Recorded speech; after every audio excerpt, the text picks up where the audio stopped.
వైఎస్ఆర్సీపీ అధినేత జగన్మోహన్ రెడ్డికి అలాగే వైసీపీ పెద్దలకి మాజీ మంత్రి బాలినేని శ్రీనివాసరెడ్డి భారీ జలక్ ఇవ్వబోతున్నారా?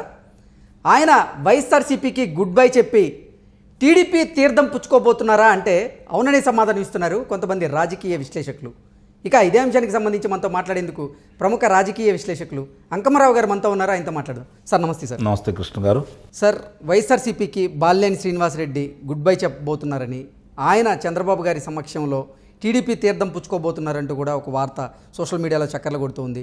నిన్న ఆయన సీఎంను కలిసేందుకు సీఎంఓ ఆఫీస్కి వెళ్ళారు, కానీ ఆయన సీఎం గారిని కలిసే అవకాశం ఇవ్వలేదు అక్కడ సీఎంఓ అధికారులు. ఈరోజు సీఎంఓ నుంచే బాలినేని శ్రీనివాసరెడ్డికి ఫోన్ వచ్చింది. ఆయన డిమాండ్ ఏంటంటే, నాతో పాటుగా మీరు ఒంగోలు లోక్సభ స్థానానికి మాగుంట శ్రీనివాసరెడ్డికి టికెట్ ఇస్తేనే నేను పార్టీలో కొనసాగుతాను, లేదంటే మీరు కూడా నాకు ఫోన్ చేయకండి అంటూ ఆయన కరాఖండిగా జగన్మోహన్ రెడ్డికి తేల్చి చెప్పాడంటూ కూడా ఒక వార్త వచ్చింది.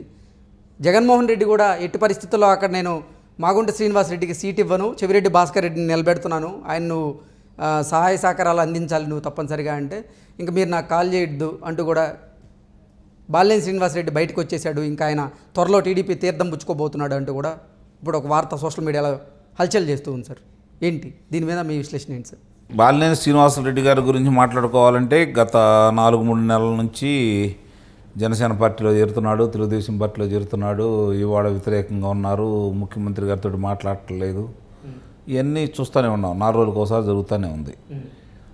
ఇప్పుడు జరుగుతున్న పరిణామాల్లో జగన్మోహన్ రెడ్డి గారు మాగుంట శ్రీనివాసరెడ్డికి ఎట్టి పరిస్థితుల్లో కూడా నేను ఇవ్వట్లేదనేది ఆయన తేల్చి చెప్పేశాడు. ఆయనకి ఇస్తేనే నేను పోటీ చేస్తానని చెప్పి నేను మాట్లాడుతూ ఉన్నాడు. మరి చెవిరెడ్డి భాస్కర్ రెడ్డి గారు వచ్చి అడిగినా కూడా ఈయన దానికి ఒప్పుకోలేదనేది తెలుస్తూ ఉంది. ఇప్పుడు ఆయన వదిలేసి నీ స్థానం నీదే, నువ్వు పోటీ చేయమంటే దీన్ని సముఖంగా లేరు. మరి దాన్ని దృష్టిలో పెట్టుకొని చూసుకుంటా ఉంటే రేపు జరిగే ఎన్నికల్లో మరి ఆ పార్టీ నుంచి అవకాశం లేకపోతే మరి ఆయన ప్రజా జీవితంలో ఉన్నాడు, మాజీ మంత్రి కూడా, కాబట్టి ఆయన ఎన్నికల్లో పోటీ కొనడానికి ముఖ్యంగా ఆలోచిస్తాడు. అది ఏ పార్టీ అనేది అవకాశం ఎవరు అంటే జనసేన తెలుగుదేశం పార్టీలో కలిసి పొత్తులో భాగంగా ముందుకెళ్లాలని ఆయన అనుకుంటున్నాడని చెప్పని సమాచారం ఉన్నమాట వాస్తవమే, కానీ అంత సునాయాసంగా జరిగిద్దని అయితే మాత్రం అయితే నేనైతే భావించట్లేదు. ఆయన మామూలుగా మంచి పట్టున్న వ్యక్తి, అందులో ఎలాంటి సందేహం కూడా ఏం లేదు. కానీ గత పరిణామాలు ఇవన్నీ కూడా కొంచెం దృష్టిలో పెట్టుకున్న వాళ్ళు ఇప్పటికే చాలాసార్లు సార్ బాలినేని శ్రీనివాసరెడ్డి జగన్మోహన్ రెడ్డి మీద అలగడం మనం చూస్తూనే వచ్చాం. ఆయన పార్టీ మారుతున్నారని కొన్ని వార్తలు వచ్చినాయి. ఆయన మీద భూ వివాదాలు కొన్ని ఆరోపణలు ఉన్నాయి, భూ వివాదానికి సంబంధించి. వీటన్నింటి దృష్టిలో అసలు ఆయన నాకు 5 సంవత్సరాల మంత్రి పదవి ఇవ్వాల్సింది 2.5 సంవత్సరానికే నన్ను వీకేశారు అంటూ అప్పటి నుంచి అసంతృప్తిలో ఉన్నారు. అప్పటి నుంచి ఆయన జనసేనాని పవన్ కళ్యాణ్తో టచ్లో ఉన్నారని, అలాగే ఇటు టీడీపీ అధినేత చంద్రబాబు గారితో టచ్లో ఉన్నారంటూ కూడా కొన్ని వార్తలు చూస్తూనే ఉన్నాం. రోజు ఇలాంటి వార్తలు బయటకు వస్తూనే ఉన్నాయి. ఆయన వివాదాల్లో ఆయన పేరు వినపడుతూనే ఉంది. ఏంటి సార్ అసలు పరిస్థితి ఎలా ఉండబోతుంది ఒంగోలులో అంటే ఏం చెప్పారు? అదేనండి చెప్పేది. ఇక్కడ ఏమవుతుందంటే బలమైన అభ్యర్థిగా భావించేసి ఆయన మీద ఇలాంటి ప్రచారాలు జరుగుతూ ఉన్నాయి. ఇప్పుడు ఆయన కూడా ఒకదానికి కట్టుబడకుండా వచ్చిన ఆయన బయటకు వచ్చేసి పార్టీలో చేరినట్టయితే ఆయన కూడా సమస్య స్థానం ఉండేది.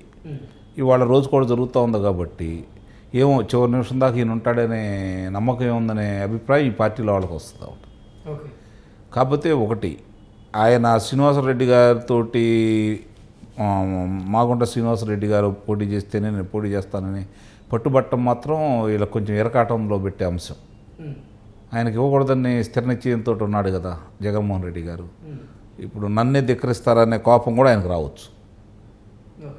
కాబట్టి ఇక ఈయనకు కూడా ఈయన చూసుకోవాల్సింది, అలాంటి సందేహం లేదు. కాకపోతే మీరు ఉదాహరించినట్టు గత 4 నెలల నుంచి జరుగుతున్న ఈ ప్రక్రియలో భాగంగా ఒక రకంగా కేటర్ కూడా ఇసుకుపోయి ఉన్నారు. ఏంది పద్దాకులు ఇది ఏదో ఒకటి తెలుసుకోవాలి కదా అనే ఆలోచనలో వాళ్ళు కూడా ఉన్నారు. మరి ఆయన ఎలాంటి నిర్ణయం తీసుకున్నా కూడా ఆయన ఏమంటే నడవడానికి కొంతమంది అయితే సిద్ధంగా ఉంటారు. దాంట్లో ఎలాంటి సందేహం కూడా ఏం లేదు. ఒంగోలు లోక్సభ స్థానాన్ని ఇస్తే మాగుంట శ్రీనివాసరెడ్డికి ఇవ్వండి, లేదా నా కుమారుడు ప్రణీత్ రెడ్డికైనా ఇవ్వండి అంటూ కరాఖండిగా ఆయన అంటే ఎటువంటి మొహమాటం లేకుండా అడిగేశాడు జగన్మోహన్ రెడ్డిని. కానీ జగన్మోహన్ రెడ్డి వాళ్ళ కుమారుడి గురించి అయితే సమాధానం చెప్పలేదు. కానీ ఎట్టి పరిస్థితుల్లో మాగుంట శ్రీనివాసరెడ్డికి అయితే సీట్ ఇవ్వనని ఆయన కూడా కరాఖండిగా తేల్చి చెప్పాడంటూ కూడా కొన్ని వార్తలు చూస్తున్నాం. ఏంటి సార్, వాళ్ళ కొడుకు కోసం కూడా సీట్ అడిగే అవకాశం ఉందంటారా? ఇప్పుడు తెలుగుదేశం పార్టీలో ఇద్దరికి అవకాశం అయితే రాదు. ఒకవేళ పొత్తుల్లో భాగంగా పట్టుబట్టి పవన్ కళ్యాణ్ గారి దగ్గరికి వెళ్తే, పొత్తుల్లో భాగంగా ఏదన్నా ఆయనకి వెళ్తే ఆయనకు ఒకటికి అవకాశం ఉంటే ఉండొచ్చు. ఇద్దరికి ఇచ్చే పరిస్థితి అయితే ఇప్పుడు తెలుగుదేశం పార్టీలో లేదు. మరి వైఎస్ఆర్సీపీ నుంచి ఒంగోలు లోక్సభ స్థానాన్ని ప్రణీత్ రెడ్డికి ఇచ్చే అవకాశం ఉందా? అసలు బెదిరించి మాట్లాడేటప్పుడు జగన్మోహన్ రెడ్డి గారు అలాంటి అవకాశం కలగజేస్తాడని అయితే నేనైతే భావించట్లేదు. ఎందుకంటే నిజంగా ఆయన దగ్గర బంధువు కదా. పార్టీని దృష్టిలో పెట్టుకున్నా కూడా, పరిస్థితిని దృష్టిలో పెట్టుకున్నా కూడా ఆయన మాటలు మరి వినాలి. వినట్లేదు అంటే దాన్ని బట్టి ఆలోచించుకోవాలి. ఇద్దరికి దూరం పెరిగిందని చెప్పని, దూరం పెరిగిన సందర్భంలో నీకే దిక్కు లేదు, నీ పిల్లాడికి ఏందని చెప్పని వాళ్ళు ప్రశ్నిస్తారు కదా. ఇప్పుడు ఒక్కరికైతే అవకాశం ఉంటుంది. ఇప్పుడు ఆ శివరెడ్డి భాస్కర్ రెడ్డి గారి పేరు ప్రముఖంగా వినపడుతుంది. నిన్న ఇవాళ మళ్ళీ రోజా గారి పేరు కూడా వినపడతానే ఉంది. రోజా అన్నారు, చెవిరెడ్డి భాస్కర్ రెడ్డి అన్నారు, వైవి సుబ్బారెడ్డి అన్నారు, ఇటు పోతే ప్రణీత్ రెడ్డి అన్నారు కొంతమంది. అట్లాగే ఇప్పుడు రోజుకు ఒక అంశము తెర మీదకి వస్తుంది కాబట్టి దీన్నే ప్రామాణికంగా తీసుకోవాల్సిన పరిస్థితులు అయితే మనకైతే కనపడట్లేదు. ఏంటి సార్, అసలు ఎంపీ అభ్యర్థులు కరువయ్యారా ఏంటి వైఎస్ఆర్సీపీలో? 25 స్థానాలకి ఇప్పుడు 175 మాకున్నారు, మీరు ఎందుకు ప్రకటించండి అని చెప్పని నిన్నదాకా తెలుగుదేశం పార్టీని, జనసేనని మాట్లాడారు కదా మీ అభ్యర్థులు చెప్పమని. ఇప్పుడు వాళ్ళు ప్రశ్నిస్తున్నారు. నిజంగానే అది సందేహం కూడా వస్తూ ఉంది. వీళ్ళకి లోక్సభ అభ్యర్థులు ఎవరు? 25 మంది. ధర్మ సందేహంగానే ఉంది అది కూడా. కర్నూలు నుంచి గుమ్మనూరు జయరాం అన్నారు, ఆయన సైలెంట్ అయిపోయారు. మచిలీపట్నం నుంచి ఆయన వెళ్ళిపోయారు. అసలు మచిలీపట్నంలో వివి వినాయక్ గారు పోటీ చేస్తారన్నారు, ఆయన అసలు సముఖంగా లేరని ఇంకో వార్త. ఇలా ఒక్కొక్క లోక్సభ స్థానం నుంచి కూడా అసలు ఎవరు పోటీ చేసేందుకు ముందుకు రావట్లేదు. ఈ నేపథ్యంలో అసలు వైఎస్ఆర్సీపీకి 25 స్థానాల్లో నిలబెట్టడానికి క్యాండిడేట్లు ఉన్నారా అనేది ఇప్పుడు ప్రశ్నార్థకంగా మారింది. తప్పకుండా ఎందుకుంటారు కానీ ఎవరో ఒకరు నిలబెడతారు. కాకపోతే వాళ్ళు అనుకున్న బలమైన అభ్యర్థులు వాళ్ళకి దొరకరు. నిలబడతనం అంటూ ఏముండదు, ఎవరో ఒకరు నిలబెడతారు, దాంట్లో అనుమానం ఉంది. కానీ వాళ్ళు అనుకున్నటువంటి బలమైన అభ్యర్థులు అంటే పార్టీతో పాటు వ్యక్తిగతంగా పేరున్న వ్యక్తులు వాళ్ళకి దొరకపోవచ్చు. అలాంటి వాళ్ళ కోసం వాళ్ళు ప్రయత్నం చేస్తూ ఉంటే అందరూ పారిపోతూ ఉన్నారు. ఇది పరిస్థితి వాళ్ళకి చాలా ఇబ్బందికరమే కదా.